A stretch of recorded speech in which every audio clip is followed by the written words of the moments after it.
जब आस्था की जुबान पर जाति की सियासत हावी हो जाए तो कथा का मंच भी चुनावी अखाड़ा बन जाता है। नमस्कार, मैं हूं कनिका शुक्ला और आप देख रहे हैं the journalist news. Uttar Pradesh के इटावा में कथावाचक के साथ हुई मारपीट ने न सिर्फ सामाजिक सद्भाव पर सवाल खड़े कर दिए, बल्कि प्रदेश की राजनीति में भी जबरदस्त हलचल मचा दी है। कथावाचक मुकुटमणि यादव और उनके सहयोगी संत कुमार यादव के साथ हुई इस घटना ने विपक्ष और सत्ता पक्ष को आमने सामने ला खड़ा कर दिया है, जहां जातिवाद, तुष्टीकरण और धार्मिक राजनीति की सारी परतें एक एक करके सामने आने लगी है। ये मामला अखिलेश यादव के लिए एक बड़ी चुनौती बनकर सामने आया है। एक ओर वो कथावाचक यादव का पक्ष ले रहे हैं, तो दूसरी ओर ब्राह्मण वर्ग की नाराजगी से भी बचना चाहते हैं। यही वजह है कि उन्होंने पहले मुकुटमणि यादव के समर्थन में प्रेस कॉन्फ्रेंस की और बाद में पार्टी के ब्राह्मण नेता संतोष पांडे के घर जाकर प्रेस मीटिंग कर संतुलन साधने की कोशिश की। लेकिन यही संतुलन साधने की कोशिश सवालों के घेरे में। क्या अखिलेश यादव अपने ही वोट बैंक यानी पीडीए को संतुष्ट रख पाएंगे या फिर उनके दो तरफा राजनीति उल्टा असर डालेगी?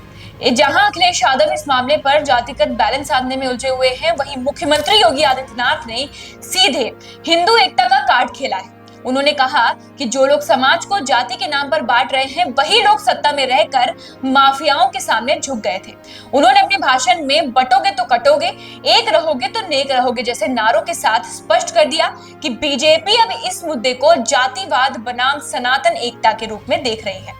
योगी आदित्यनाथ ने यह भी स्पष्ट कहा है कि समाज को जातिगत भेदभाव से मुक्त करने की जरूरत है और भामाशाह जैसे महान आदेशों को अपनाने का समय है।